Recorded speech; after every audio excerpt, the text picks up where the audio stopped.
Good morning 9th class बच्चों। इससे पहले वाली वीडियो में हमने आपदा किसे कहते हैं और आपदा प्रबंधन को समझा।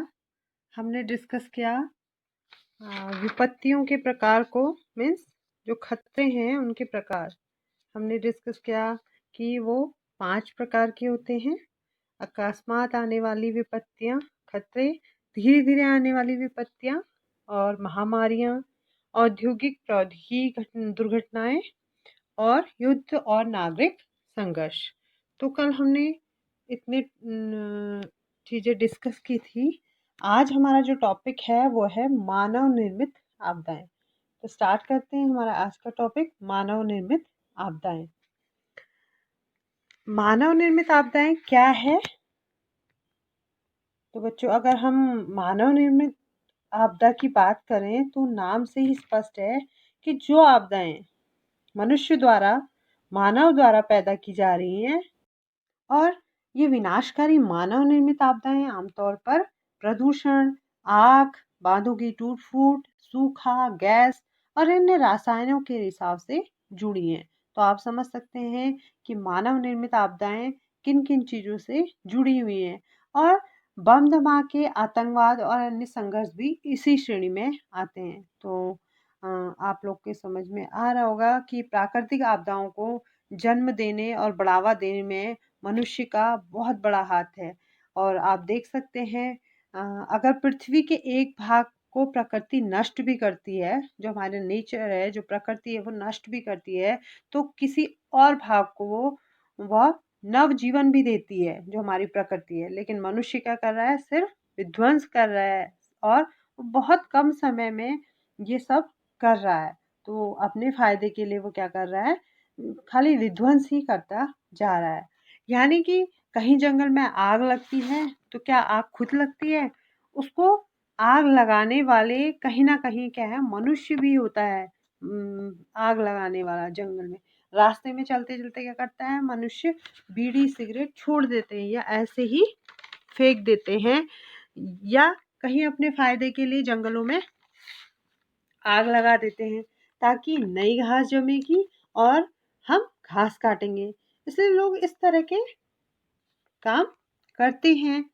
आपने देखा होगा मनुष्य अपने फायदे के लिए इस तरीके से काम करता है। कहीं पर पत्थरों के गिरने से आग लग जाती है, तो कहीं पर पेड़ों के टकराने से भी आग लग जाती है। तो कई कारण हो सकते हैं आग लगने के।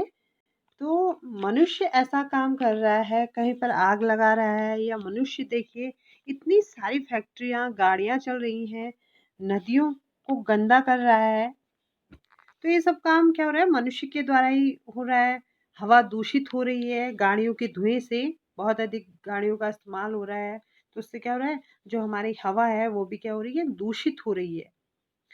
गाड़ियों के धुएं से वातावरण दूषित हो रहा है, और जो हमारा एटमॉस्फेयर, जो वातावरण है वो भी दूषित हो रहा है। ये मानव क्या है?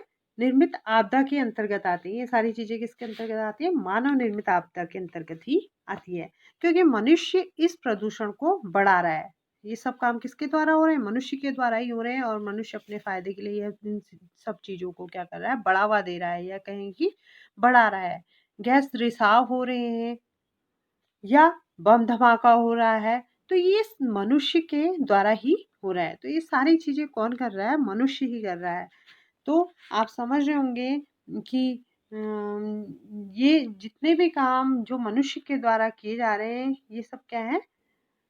अम, मानव निर्मित आपदा के अंतर्गत आते हैं। इसके अलावा अनियोजित विकास व वनों का विनाश, वनों को काट कर वो क्या कर रहा है? अपने लिए बड़ी बड़ी बिल्डिंग्स बना रहा है, फैक्ट्रियां बना रहा है, अपने यूज के लिए क्या कर रहा है? वनों को का विनाश कर रहा है। साथ ही वनाग्नि, जो वनों में अग्नि लग रही है, तथा उपकरणों व ज्वलनशील पदार्थों के कारण आग, ज्वलनशील जो पदार्थ है उनके कारण भी आग लग रही है। और गैस व रासायनिक पदार्थों की पाइपलाइन में रिसाव या व भंडारण में लापरवाही। तो ये सब कारण जो हैं ये क्या है? कहीं ना कहीं ये मानव निर्मित आपदा के अंतर्गत आते हैं, और ये सब कहीं ना कहीं मनुष्य द्वारा ही किया जाता है। तो बच्चों, ये तो थी मानव निर्मित आपदाएं। आप समझ रहे होंगे कि मनुष्य क्या कर रहा है? इनको किस तरीके से जन्म दे रहा है और कहीं न कहीं ये विनाशकारी जो मानव निर्मित आपदाएँ हैं वो क्या है बहुत सारा विध्वंस ही कर रही हैं। तो आपके समझ में आ गया होगा कि मानव निर्मित आपदाएँ क्या हैं। अब बात करते हैं भारत में आपदा का भौगोलिक परिदृश्य क्या है? भारत में आपदा का भौगोलिक परिदृश्य कुछ इस तरह से है। अब भारत में जो है 57% क्या है 57% भूभाग भूकंप प्रवृत्त है। प्रमुख रूप से हिमालय पर्वत श्रृंखला, साथ ही 76 लाख हेक्टेयर भूमि प्रतिवर्ष बाढ़ से प्रभावित होती है। आप समझ रहे होंगे कि जो 76 लाख हेक्टेयर भूमि है वो हर साल क्या है बाढ़ से प्रभावित होती है। इसके साथ ही प्रतिवर्ष औसतन 2 से 3 विनाशकारी चक्रवात आते हैं प्रतिवर्ष और संपूर्ण हिमालय श्रृंखला भूस्खलन प्रवृत्त है में यानी पहाड़ों में कहीं कहीं भूस्खलन होता रहता है और 28% कृषि योग्य भूमि सूखा प्रवृत्त है। मीन्स जहाँ पर क्या है सिंचाई की व्यवस्था पूर्ण रूप से नहीं होती है और वर्षा भी कम होती है, तो वो क्षेत्र सूखा प्रभावित क्षेत्र है। तो 28% कृषि योग्य भूमि सूखा प्रवृत्त है। इसके साथ ही हिमालय पर्वत श्रृंखला में वनाग्नि प्रतिवर्ष एक सामान्य घटना है। मीन्स जो प्रत्येक वर्ष जो आग लग रही है वनों में वो इसके अंतर्गत आती है। तो आप समझ रहे होंगे कि जो भारत में आपदा का भौगोलिक परिदृश्य है वो कुछ इस तरीके से है। तो बच्चों आज के लिए इतना ही। आप जो पढ़ाया जा रहा है उसे ध्यान से सुनने के बाद उसका रिवीजन करेंगे और पहले से पढ़कर भी रखेंगे ताकि आपको और अच्छे से समझ में आए। तो आज के लिए इतना ही बच्चों। अगली वीडियो में हम अगला टॉपिक डिस्कस करेंगे। Thank you so much. Have a nice day.